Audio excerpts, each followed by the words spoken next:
Hello student, final year. Next book हम start करते हैं group and ring. Group and ring वाली book कौन सी है? मेरी मॉडर्न अलजेब्रा का एक पार्ट है। ये बहुत इंपॉर्टेंट सब्जेक्ट है आपका, जिसको एमएससी मैथमेटिक्स करनी है या आगे नेट क्वालिफाई करना है या इन फ्यूचर कुछ मैथ में करना है, उसके लिए मोस्ट इंपॉर्टेंट बुक है ग्रुप एंड रिंग। ग्रुप्स और रिंग की उससे पहले स्टार्ट करते हैं first definition, binary operation. Binary operation क्या होता है? An operation which combine two elements of the set to give another element of the set is called a binary operation. मतलब एक सेट के दो एलिमेंट के उठाऊं मैं और उसके बीच में बाइनरी ऑपरेशन लगाऊं, और वो एलिमेंट मेरा जो नया बन के आएगा वो भी किस में आना चाहिए? सेट में। तो वो होता है हमारा बाइनरी ऑपरेशन। ठीक है, इसका एक एग्जाम्पल जो हम सिंपल सी मल्टीप्लिकेशन और सब्ट्रैक्शन और एडिशन करते थे, उसी से मैं एक क्वेश्चन लेती हूँ। फॉर एग्जांपल मैंने ले लिया, सेट है मेरा z, इंटीजर का सेट ले लिया, और a भी कोई भी एलिमेंट ले लिया इंटीजर से, और बाइनरी ऑपरेशन क्या ले लिया? Addition. Addition, ordinary addition. Ordinary addition का मतलब जो अब तक हम पढ़ते आ रहे हैं, 3 + 4 7। ठीक है, तो a + b भी कहाँ आना चाहिए? z में। ठीक है, आगे बात समझ में? वो होता है हमारा बाइनरी ऑपरेशन। इसको लिखते कैसे हैं? a b belongs to z। आ गया? ये होता है हमारा बाइनरी ऑपरेशन। कुछ एग्जाम्पल्स है, आप पढ़ लेना। उससे नेक्स्ट है हमारे 5 एग्जाम्पल दे रखे हैं। Ordinary multiplication, ordinary multiplication in matrix में भी आएगा, ordinary subtraction and matrix addition. ये सारे के सारे एक बार रिवाइज कर लेना। वैसे होता यही है कि किसी भी सेट के अगर मैं 2 एलिमेंट्स को उठाऊं और उसके ऊपर बाइनरी ऑपरेशन लगाऊं, तो जो एलिमेंट आएगा वो भी किसका होना चाहिए? Same set. Another element of the same set is called binary operation. ठीक है, उससे नेक्स्ट आपकी कंपोजिशन टेबल। कंपोजिशन टेबल क्या होती है आपकी? जब मेरी वैल्यू क्या आ जाए, किसी भी बाइनरी ऑपरेशन को टेबल में हम बना देते हैं, तो वो होती है हमारी टेबल, और उसके ऊपर ऑपरेशन लगा लगा के। इसका एक एग्जांपल इन्होंने ले रखा है, जहाँ पे मेरा सेट है G1 omega omega square. Omega और ओमेगा स्क्वायर क्या होता है? किसी को पता हो तो? x³ = 1 होता है। चलो ये बताती हूँ, x³ = 1 होता है। x³ = 1 का मतलब क्या आता है कि x वो 3 एलिमेंट बताओ जिसकी क्यूब पावर करने से 1 आए। सबसे पहले तो एक यही हो गया, x³ - 1 होता है = 0। तो यहाँ पे आ गया x - 1, अंदर खुल गया x² + x + 1 = 0। ठीक है, तो एक तो x = 1 यहाँ से आ गया, x = 1। दूसरा यहाँ से आता है x = क्या? प्लस माइनस में उससे निकालो, क्या होगा मेरा? -1 ± √b²। b² मतलब ये क्या आ जाएगा? 1 - 4ac। 1 - 4ac मतलब 4 अपॉन में 2a। तो x = क्या आ गया? -1 ± आयोटा, आयोटा √3 अपॉन में 2। ये होता है हमारा x।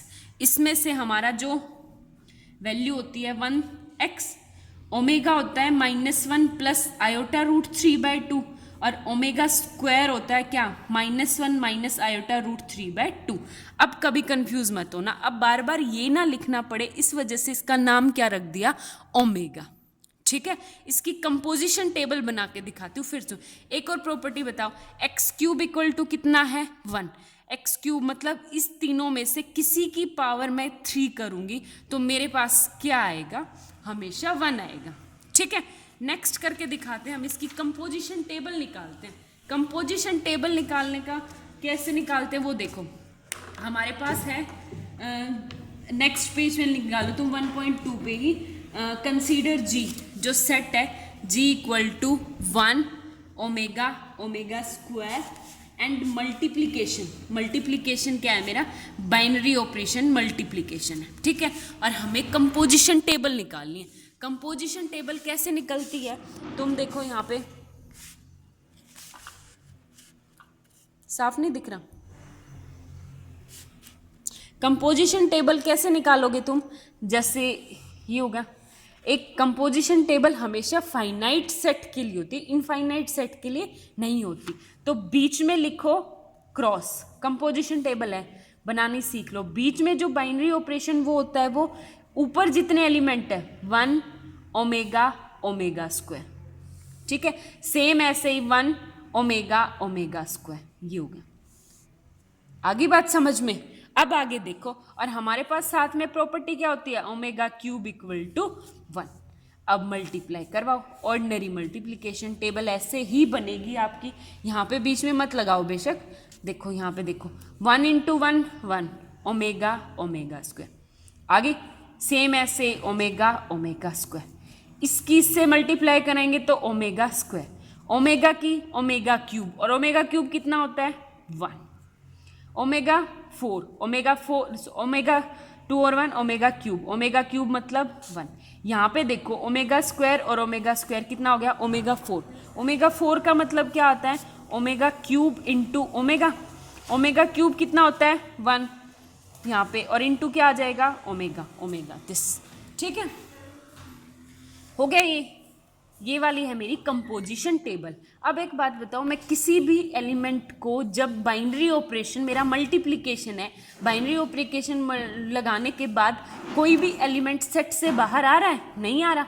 1 omega omega square omega omega square omega omega square plus this, ठीक है।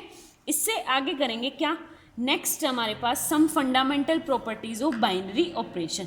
कुछ फंडामेंटल प्रॉपर्टीज आपकी बाइनरी ऑपरेशंस की। सबसे पहले कौन सी है आपकी, यहाँ पे है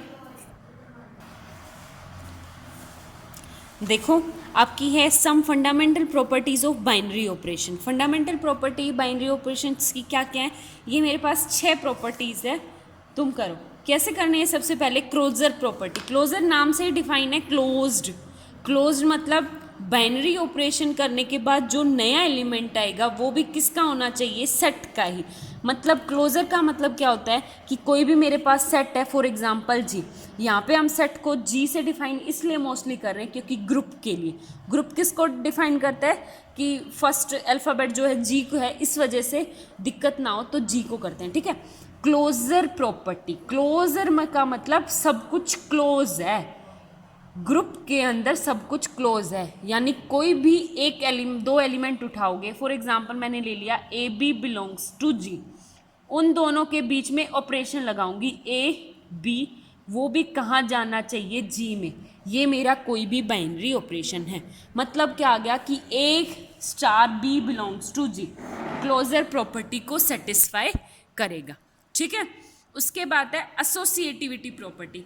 एसोसिएटिव प्रॉपर्टी कौन सी होती है, नाम से ही तुम्हें पता होगा कि 3 एलिमेंट हो, for example A B C belongs to G, तीनों के एलिमेंट में या तो 2 को पहले ऑपरेट करूं या 2 को बाद में, कोई फर्क नहीं पड़ता। यानी ए स्टार बी स्टार सी का, या तो बी को और सी को पहले ऑपरेट करूं फिर सी को, ए को, या पहले ए स्टार बी करूं फिर सी को, मेरी प्रॉपर्टी क्या आती है, बिल्कुल सेम आती है, ठीक है। वैल्यू बिल्कुल क्या आएगी, सेम। तो फर्स्ट प्रॉपर्टी कौन सी थी, क्लोजर प्रॉपर्टी। सेकंड प्रॉपर्टी कौन सी थी, एसोसिएटिव प्रॉपर्टी। थर्ड प्रॉपर्टी कौन सी है, आइडेंटिटी एलिमेंट। मतलब जी ग्रुप के अंदर एक ऐसा एलिमेंट एग्जिस्ट करना चाहिए, ज़रूरी नहीं है 1 ही हो आपके पास, सिर्फ नोटेशन बना लिए कि आइडेंटिटी एलिमेंट 1 बिलोंग करना जी। आइडेंटिटी का मतलब है कि बाइनरी ऑपरेशन लगाऊं ना ए स्टार 1, तो क्या एलिमेंट आना चाहिए, सेम एलिमेंट आना चाहिए, वो होती है आइडेंटिटी प्रॉपर्टी, ठीक है। उसके बाद आता है मेरा इन्वर्स प्रॉपर्टी। इन्वर्स एलिमेंट का मतलब कि क्या होता है कि सेट में जितने भी एलिमेंट हैं उनके ऊपर जब मैं बाइनरी ऑपरेशन लगाती हूँ तो मेरी वैल्यू क्या आनी चाहिए, आइडेंटिटी। मतलब ए स्टार बी इक्वल टू आई 1 आना चाहिए। 1 यहाँ पे आइडेंटिटी को सिर्फ शो कर रहा है, ये नहीं है 1 है। इंटीजर्स में तो हमारे पास पता है हमें आइडेंटिटी 1 होती है, एडिटिव आइडेंटिटी 0 होती है, मल्टीप्लिकेशन में क्या होती है 1 होती है। तो यहाँ पे क्या हो जाएगा, इन्वर्स एलिमेंट मतलब सेट के अंदर बी एग्जिस्ट करना चाहिए। कब, जब मैं बी, यहाँ पे ये लिखना ज़रूरी है, ए और बी एग्जिस्ट फॉर 1, यहाँ पे जी बिलोंग्स टू जी, जी के ही एलिमेंट उठाने हैं, ठीक है। नेक्स्ट है हमारे पास क्या है, कम्यूटेटिव प्रॉपर्टी। कम्यूटेटिव तुम्हें पता ही है, कोई भी दो एलिमेंट उठाओ, A B belongs to G such that A star B equal to B star A होना चाहिए। डिस्ट्रीब्यूटिव प्रॉपर्टी, डिस्ट्रीब्यूटिव प्रॉपर्टी का मतलब होता है कि अगर मैं किसी स्केलर से मल्टीप्लाई करूं तो वैल्यू क्या होनी चाहिए, सेम। मतलब डिस्ट्रीब्यूटिव ए इंटू बी प्लस या स्टार बी इक्वल टू क्या होना चाहिए, ए इंटू बी फिर स्टार ए इंटू सी। ये होती है मेरी डिस्ट्रीब्यूटिव प्रॉपर्टी। आ गया समझ में। नेक्स्ट है तुम्हारी डेफिनेशन क्या है, एल्जेब्राइक स्ट्रक्चर। एल्जेब्राइक स्ट्रक्चर का मतलब क्या होता है, एंड देखो बुक में, algebraic structure and non empty set G equipped with one और more binary operation defined on it is called the algebraic structure. मतलब अब तक तो था बाइनरी ऑपरेशन, दो एलिमेंट के ऊपर मैंने प्रॉपर्टी बाइनरी ऑपरेशन लगा दिया, लेकिन जब किसी सेट के ऊपर वन या वन से ज़्यादा, दो या दो से ज़्यादा, तीन या तीन से ज़्यादा जब ऑपरेशन डिफाइन हो ना तो उसे बोलते हैं एल्जेब्राइक स्ट्रक्चर, ठीक है। उससे आगे तुम्हारे पास मोस्ट इंपॉर्टेंट टॉपिक शुरू हो जाता है यहाँ से, ग्रुप थ्योरी मेन। अब तक तो तुम्हारा बिल्कुल बेसिक था, ये भी बहुत आसान है, इतना मुश्किल नहीं है।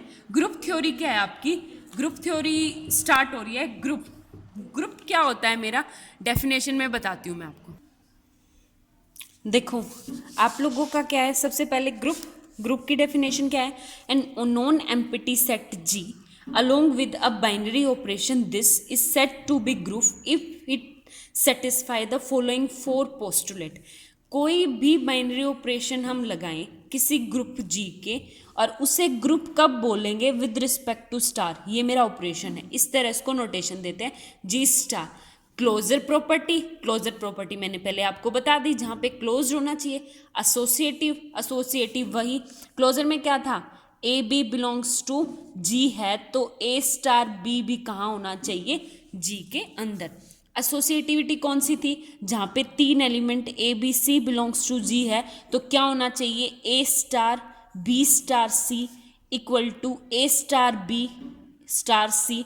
दोनों की क्या होनी, इक्वलिटी होल्ड करनी चाहिए। Existence of identity, identity element की एग्जिस्टेंस ही होनी चाहिए। मतलब ए स्टार ई क्या होता है, ए एग्जिस्ट ऐसा करना चाहिए where e belongs to G and a belongs also G. Existence of inverse exist करना चाहिए, ठीक है। ये चार पोस्टुलेट मेरे किसके हैं, ग्रुप के हैं। फिर आती है हमारे पास प्रॉपर्टी कौन सी, abelian and commutative group. Abelian and commutative group का मतलब है जहाँ पे मेरे पास with respect to addition commutative property exist करती है, वो होता है मेरा अबेलियन या कम्यूटेटिव। दो एलिमेंट जी के हैं तो A star B equal to B star A होगा, ठीक है। ये होता है मेरा अबेलियन प्रॉपर्टी। उसके बाद है मेरा सेमी ग्रुप। सेमी ग्रुप मतलब छोटा ग्रुप। ग्रुप की कितनी प्रॉपर्टी थी, चार। सेमी मतलब हाफ। जो सेट मेरा सिर्फ इन दो फर्स्ट टू प्रॉपर्टी को सेटिस्फाई करेगा उसको बोलते हैं सेमी ग्रुप। उसके बाद आ जाता है हमारा finite and infinite group. Finite नाम से ही डिफाइंड है, जिस ग्रुप के अंदर सिर्फ फाइनाइट एलिमेंट हो उसे बोलते हैं फाइनाइट ग्रुप, और जिस ग्रुप के अंदर इनफाइनाइट एलिमेंट हो उसे बोलते हैं infinite group. Order of a group, order of group किससे दिखाते हैं, ओ और ब्रैकेट्स में जी, मतलब ग्रुप का ऑर्डर। ग्रुप का ऑर्डर या तो फाइनाइट होगा या इनफाइनाइट होगा, ठीक है। बस यही आपकी सम डेफिनेशंस है। आज मैंने डेफिनेशन करवा दी, कल तुम्हें एग्जाम्पल्स करवा दूंगी इसके। Thank you.